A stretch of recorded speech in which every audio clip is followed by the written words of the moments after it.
Okay, let's jump into this deep dive. Today we're turning our focus to the Hazara people. We've got this stack of sources you've shared, articles, research, your notes, that really paint a picture of a community with incredibly deep roots, a rich and distinct culture, but also a history that feels, well, at times, fragmented and intensely challenging. And that fragmentation is really the starting point, isn't it? The material highlights how difficult it is, actually, to trace the full definitive history of the Hazara nation in Afghanistan. We're looking at a, lack of robust historical records and archaeological evidence, Right. which makes pinning down their exact origins and how they came to be where they are today pretty complex. Absolutely. It feels less like reading a clear narrative and more like gathering clues from various directions. So our mission with these sources is to really unpack who the Hazara are. We want to extract the most important nuggets about their origins, understand what makes their language and culture unique, and critically explore the challenges and moments of triumph they've faced, both historically and right now. We're trying to cut through some of that historical ambiguity and, information overload. Let's dig in. Okay, so diving into those origins, the strongest thread running through the sources is the theory linking the Hazara people's ethnic roots to historical Turkic and Mongolian nations. And the evidence the source is present for this is pretty compelling, actually. It comes from a few different angles. One is the anthropological type described as Turkic-Mongolian. And interestingly, one source notes a particularly close physical proximity, specifically to Kazakhs. Yeah, that's a key point. But perhaps the most fascinating evidence comes from their language, Hazaragi. The sources describe it as a subcategory of Northern Pahlavi, part of those ancient languages from the Transoxiana region. However, what truly sets it apart, according to the material, is a massive presence, that's the phrase used, of Turkish and Mongolian words layered onto that Persian grammatical structure. Right, so it's not just like a regional accent or a few borrowed terms. The sources explain that this vocabulary blend often makes it genuinely difficult for other Persian speakers in Afghanistan, Iran, or Tajikistan to understand Hazaragi. It's a distinct linguistic marker. Exactly. And the specific word examples the sources provide are really telling. You find words common in Hazaragi that are shared with Mongolian, Turkish, or Kazakh, things like age or akai for madam, anar for pomegranate, dembura for a musical instrument, That musical instrument, yeah. kwaimak for that thin layer on boiled milk, or aga for magnate. There's aksakal or upsakal for chairman, komchi for whipping, tez meaning fast, and even tenga, which is, the currency of Kazakhstan. Right. That's a pretty direct link. Other striking examples include Abba, used for big sister, mother, or father, Adar, father, Bakwa, frog, Bai rich, Kolpak or Palpak for men's hats, and Urgumach for a type of food. The sources really emphasize that these specific terms are found among Hazaras, but are generally unknown to other Persian speakers in the region. And this isn't just about vocabulary either. The sources point to Turkish and Mongolian names for villages and local areas within Hazarajat itself. Names that are, well, unfamiliar to other Persian speakers. Like what? Think of place names like Atomir, which apparently translates roughly to father plus big, suggesting head or chive, maybe. Sarbalak, meaning above the fountain, Uzda for mountainous, Olam, meaning water passage, and even Yurt, which, as a place name, points directly back to the traditional home of Kazakhs. Oh, yeah, yurt is pretty unambiguous. Exactly. Other examples include konak, guest, kalaki, a type of women's headscarf, and shalma, a golden turban. These names just feel rooted in a different linguistic landscape than, say, surrounding Persian areas. And adding another layer to this, one source mentions the historical Mogul language, a distinct Mongolic dialect, apparently spoken by some Hazaras near Herat as recently as the 1970s, and it's directly linked to rebel Mongol soldiers from centuries past. So, putting all this linguistic and geographical evidence together, it makes the source's suggestions seem quite reasonable. The idea that comparing and analyzing Hazaras specifically with Kazakhs is a scientific and effective step, as they put it, to resolving some of that identity ambiguity, especially given the noted anthropological closeness. It's powerful how language and place names can hold echoes of history like that. Though it is worth acknowledging, as one source does, that there's also an alternative perspective, suggesting the Hazaras might be an indigenous community from central Afghanistan. The material we have, however, does lean pretty heavily towards that Turkic-Mongol connection based on the evidence presented. Moving beyond origins, then, the sources offer a window into Hazara culture, highlighting its richness and the unique blend of influences from Central and South Asia alongside Persian traditions, of course. Traditionally, they've been deeply connected to the land. Pastoral farmers, particularly active in herding in the highlands. Farming and livestock are central to their livelihoods. While some have moved into city commerce, the sources note they've historically occupied the lowest proportion of government and civilian jobs relative to their population size. Religiously, the vast majority practice Shia Islam, specifically the Twelver sect, though the sources estimate a notable minority, maybe 15 to 20%, are Sunni or Ismaili Shiites. It's interesting how the sources mention that, from the perspective of other Afghan people, the terms Shiite and Hazara are often used almost interchangeably. Yeah, that conflation itself says something. And looking deeper, the sources reveal some fascinating shared traditional beliefs and symbolism, things that seem to link them back to older Central Asian cultures. The Kipchak Plain, Mongols, Turks. Striking how some of these practices appear in both Hazara and Kazakh communities. Totemism is a key example mentioned. The Shaho tribe, for instance, has a prohibition against eating the head of a goat, which they consider their totem animal. Yet they do eat sheep's head and ritualistically offer it to elders, a practice the sources say is echo in Kazakh tradition. There's even a detail about gazelle heads sometimes being placed on the gates of homes belonging to certain Hazara tribes. Interesting. And symbols themselves carry significant weight, don't they? The sun ornaments, the soaring eagle, the mythical tulpar horse, the traditional yurta and its components.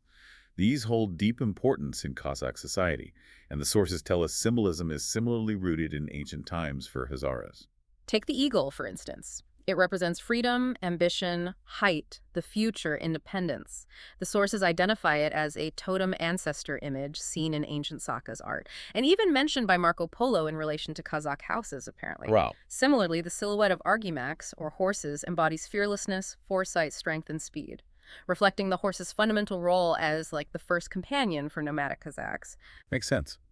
The sources also touch on elements like Kazakh clan symbols, tamga, battle cries, uranium, and traditional tunes.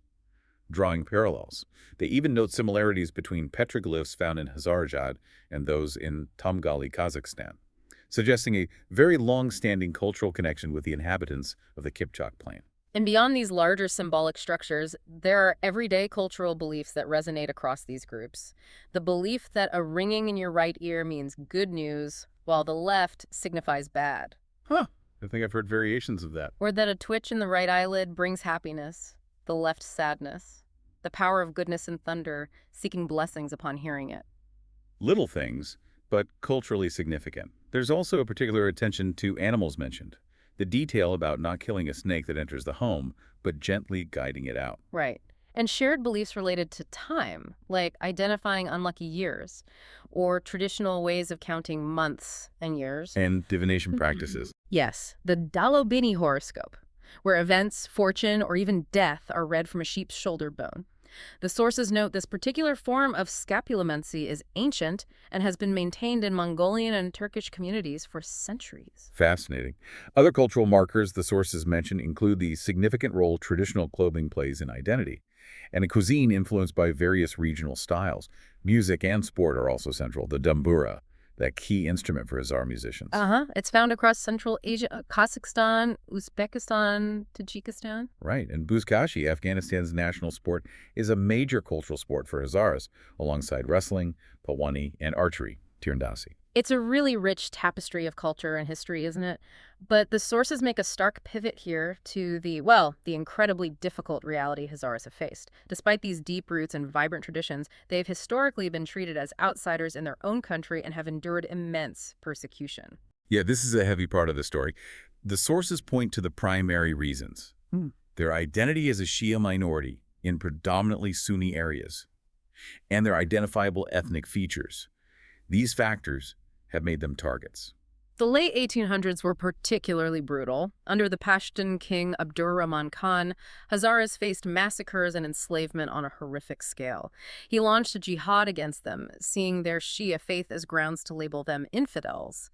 The sources state up to 65% of the population was massacred or displaced during this period. Just Unimaginable. One chilling detail from documents of that era, mentioned in the sources, describes the Afghan government army making pyramids out of human heads as a method of terror and warning. Yeah, absolutely horrific. Following these massacres, Hazaras were widely sold as the cheapest available slaves. And that discrimination didn't just end there, did it? It persisted well into the 20th century.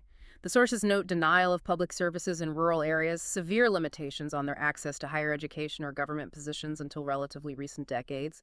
And then the return of the Taliban between 1996 and 2001 brought a renewed and specific targeting of Hazaras. The material states they were subjected to persecution and genocide, with radical Sunni Islamists explicitly viewing Shia as heretics and, seeking their elimination. And tragically, the challenges haven't ended, particularly for Hazaras living in Pakistan, according to one key source we looked at. Right. This source details ongoing violence, massacres, and targeted killings by extremist militant groups, naming the Taliban, Lashkar-e-Taiba, ISIS, and Sipah-e-Sahaba, resulting in thousands killed and injured since 1999. It's still happening. This relentless violence has forced hundreds to flee Pakistan, seeking refuge abroad.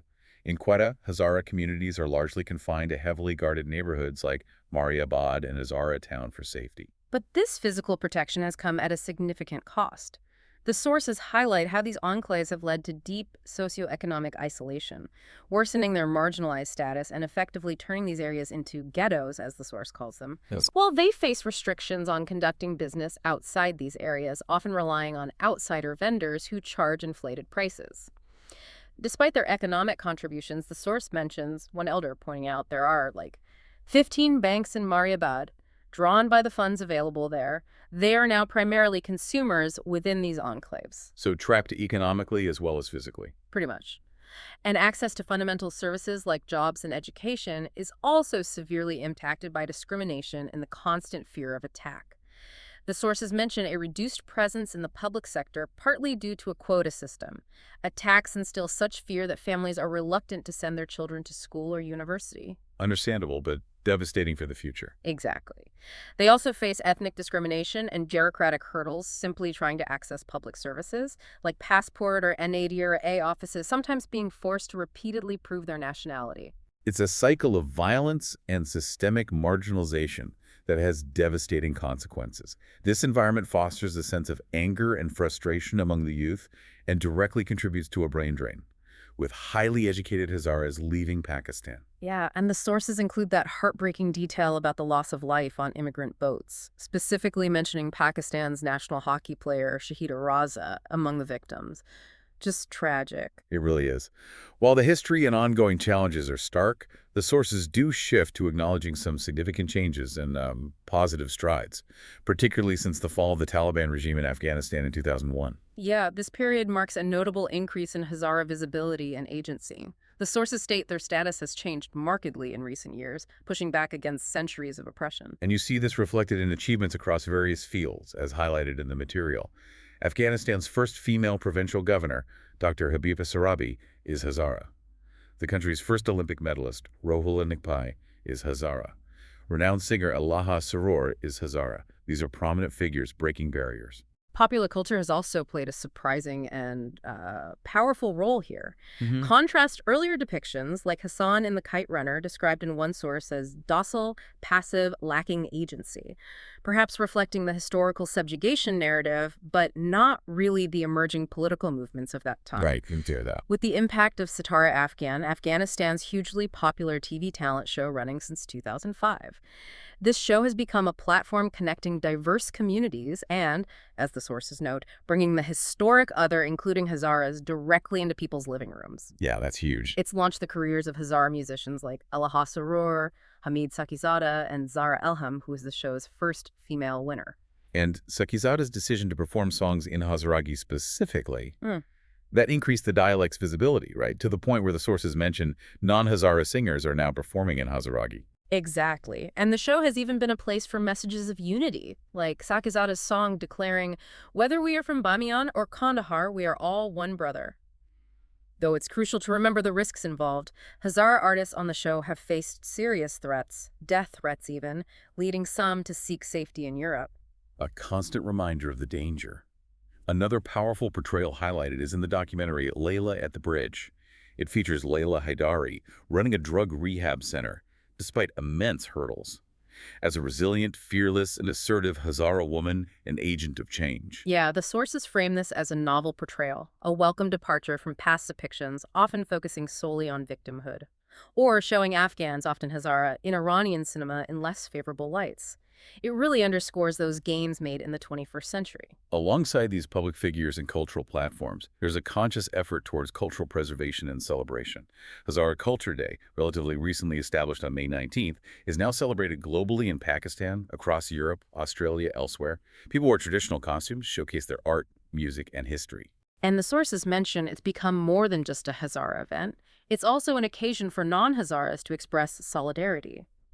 The example of photographer Kaihan Mohammadi is particularly touching, showcasing his parents in traditional dress, highlighting their personal efforts to preserve Hazaragi culture, art, and dialect through immense hardship, including making sacrifices so their children could get educated and continue that legacy. It's really powerful stuff. So looking back at everything we've unpacked from these sources, from the deep, complex, potentially Turkic Mongol origins to the echoes of ancient culture found in their language and traditions, across centuries of incredibly difficult persecution, to the present day where Hazaras are actively increasing their visibility, asserting their agency, and celebrating their distinct identity, often still in the face of real danger. It's a story of remarkable resilience. Yeah, absolutely. This deep dive, built from the material you provided, really allows us to move beyond just a surface-level understanding. It shows a community defined not just by the struggles they've endured, but powerfully shaped by their history, their vibrant culture, and their determination to not just survive, but thrive and be seen. So considering those deep historical roots, the unique blend of cultural influences, and the persistent challenges they've faced and continue to face, how does the very act of preserving language, traditions, art, and identity become such a profound and essential form of resistance and self-assertion for a community like the Hazara? What stands out to you about this incredibly rich and complex story?